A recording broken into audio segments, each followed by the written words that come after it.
All right, here's a few news articles that I thought were interesting. Google chose influencers and offered to give them early copies of their devices to review them, but only if they promised to always say their devices are the best and feature them and not say that other devices are better, which is outrageously unethical. Don't suppose it's illegal, although maybe that's a matter for the FTC or the FCC, but it certainly is a pretty miserable way to operate. And now that Google's been caught, they say they're going to change that language, or at least they're admitting something's wrong with that language. So this is just like an awful lot of nasty things Google have done recently. They really seem to have lost their way. I was surprised by this. Countries that use ChatGPT the most. I thought the USA would be at the top, but we're not at the top, not at all. We're way down here.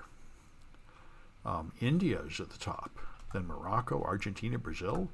An interesting idea. So I wonder why those people greatly prefer ChatGPT.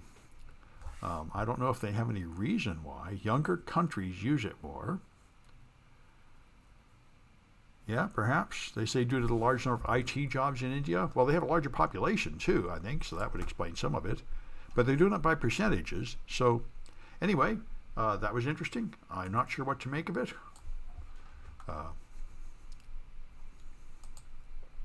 So high schools are, one high school is replacing teachers with AI. This is something most people have realized you don't want to do. In fact, the management classes were pretty much excited with AI at first, imagining they'd be able to lay off a lot of staff. And I think what they've all learned by now is that you can't do that. The AI is not good enough. A cursory examination of text written by ChatGPT makes it sound good, but if you actually try to use that content, you'll find out it's not very good, and you're going to need a human to go through it and fix the errors and get it back on track. So I think it's fair enough to say the current generation of AI is really just a tool for humans to use. You wouldn't want it to replace a human worker entirely. You're going to need a human cleaning up what it does. But anyway, these people are trying to use educators, and the idea here is actually something that's true of all my classes. You have a class of students, and some of them are behind, and some of them are way ahead. And they say, well, the AI can go back and go slowly over the remedial lessons for the beginners that are way behind, and it can zip up to the more exciting lessons for the people that are way ahead. And that is certainly an issue. Now, the general solution for this in the security industry is capture the flag contests, and that's how I've structured my classes to meet this. So there are lessons for beginners and advanced students in the same class. But anyway, certainly AI could be a supplement for an educator, but it doesn't replace the teacher, I think, and that's what I think most people are finding out. However, here's a fun idea. The mayoral candidate in a Wyoming city wants to run as an AI bot. The human is technically running, but he says, all I'm going to do is ask ChatGPT what to do and do whatever ChatGPT tells me to do. This is actually an interesting experiment. If I teach some AI classes, although not this semester, and you know exactly how these AIs work, and if you understand how they work, you might think this is a really terrible idea, because AIs don't understand anything they're saying. They just convert the words to numbers, and then they just extrapolate from those numbers to the next most likely numbers.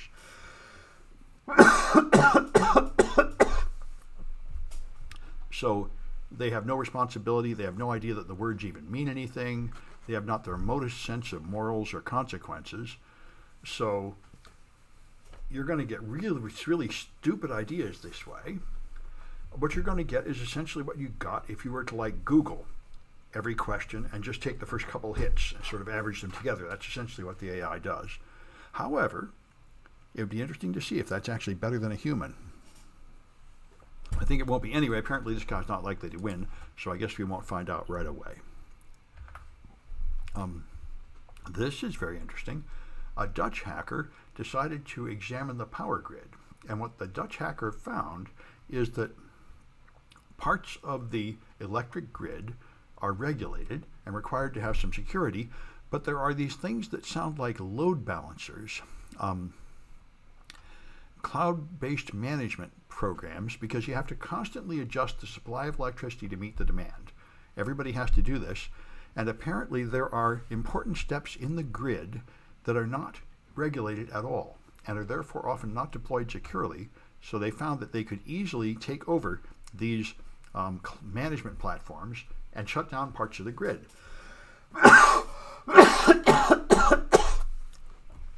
And that would cause havoc in the electric story. So it's an electric system. So that's the problem. You have an electric system that is fragile, and not all of it is regulated. This reminds me of a talk from DEF CON a few years ago. The airlines are regulated in America for security, but the only part that's actually regulated is the searching of passengers to make sure you're not sneaking a gun onto a plane.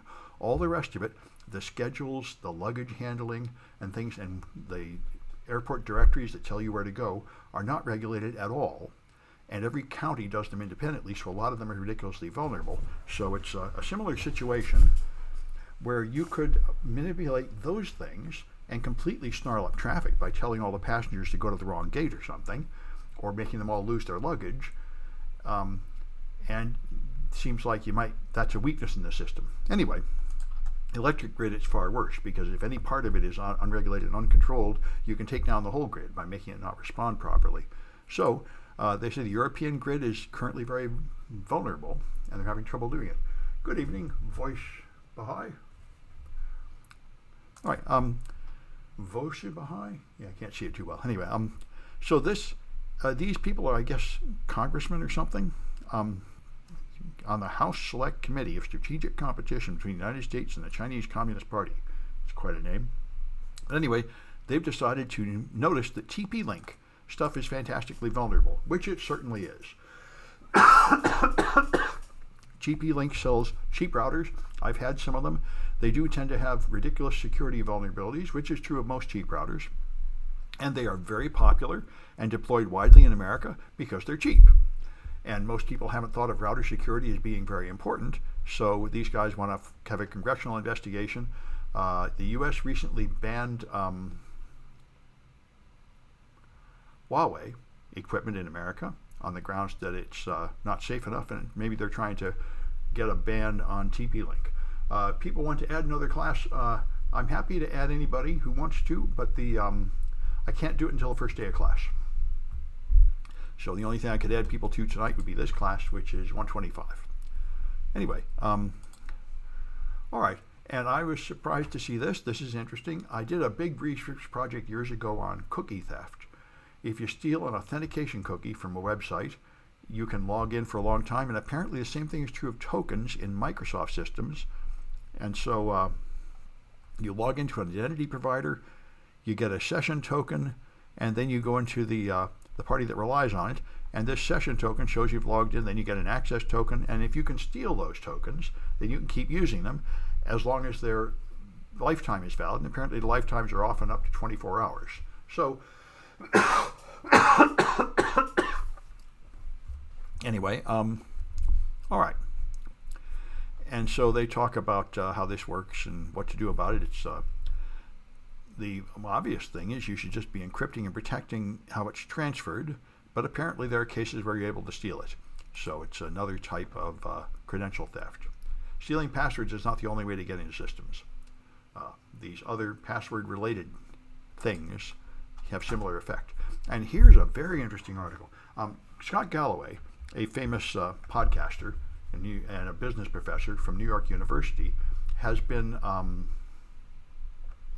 that's interesting. Off track says Microsoft makes it difficult to expire tokens from the server side. You know, it seems like everybody does. Like the thing I discovered years ago is about half the websites that you log in have the tokens last forever. The session cookies last forever once you're in. And even when you log out, they can remain valid. So if somebody were to steal one of them, they're in your account. Even changing your password does not invalidate the old cookie, which is very strange to me. Anyway, one thing, by the way, that I mentioned about session tokens is you should connect them to the machine that's logging in. So a stolen cookie or token will not run from another machine. That's the standard defense anti-cross-site request forgery tokens. That would seem like the best defense. Anyway, what Scott Galloway said is we should regulate TikTok. We shouldn't let anybody we should ban it, or we should only let adults use it, not children, because it's controlled by China, and the government will surely use it to put in propaganda about China. And I thought that was kind of stupid. That's punishing them for something that hasn't even happened yet. And is there any evidence that that really happened? And these people went and did the evidence. They did a study measuring how people feel about the Chinese Communist Party, and they showed that the more TikTok you use, the more favorable you are to the Chinese Communist Party. And they showed that if you post articles that criticize the Chinese Communist Party, TikTok suppresses them. Where if you take the number of likes over views, it goes down by like 80%. So they are, in fact, keeping a thumb on the scale. They are, in fact, using TikTok as a propaganda medium and apparently having a real effect on people. So I was surprised to see this. And maybe he's right in his idea that TikTok is a dangerous propaganda tool and we should regulate it. Anyway, I'm going to stop the news.